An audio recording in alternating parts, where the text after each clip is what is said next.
नमस्कार, मी विजय दंगेकर.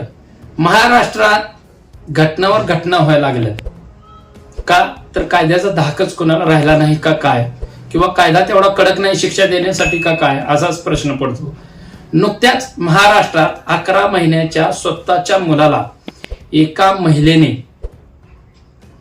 तिचे तुकडे करून, त्या मुलाचे तुकडे करून बॅगेत भरून हिरीत 2-3 दगड त्या बॅगेत घालून टाकून दिली. ती पिशवी बॅग मुलाची स्वतःची तुकडे केलेली, का तर तो प्रेमाला अडथळा पडत होता, दुसरं लगीन करायला अडथळा होत होता म्हणून. किती भयानक घटना आहे. एक माता स्वतःच्या मुलाला एवढं क्रूरतेने मारून ती बॅगेत भरती, त्या दगड टाकती, विहिरीत नेऊन टाकती, का तर प्रेमाला अडथळा होते.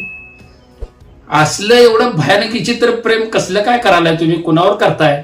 तो सांभाळणार आहे का तुम्हाला भविष्यात व्यक्ती?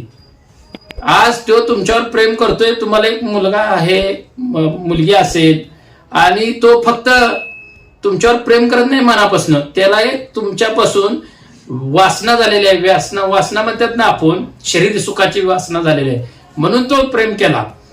मला वाटतं या महिलेला त्यानंच डायरेक्शन दिलं असेल त्या माणसाने, की तू या मुलग्याला सपव आणि मग मी तुझ्याशी लग्न करतो वगैरे असं म्हणून. का तर तो भविष्यात अडथळा नको आपणाला, सुरुवातीच्या काळामध्ये एन्जॉय करायला अडथळा नको म्हणून त्या महिलेने त्या मुलाला, स्वतःच्या मुलाला मारलं. मारताना तिला जरा सध्या दयामया आली नाही, एवढं तिचं तुकडं केलं त्या मुलाचं, आणि त्याला बॅगेत भरलं. दगड त्या 2-3 भरली, 2-4 किलो होईल एवढी, आणि ती बॅग विहिरीत टाकून दिली. किती भयानक क्रूरता असेल ती माता, जिने त्या मुलाला जागेवर खलास मारलं प्रेमासाठी. आणि ती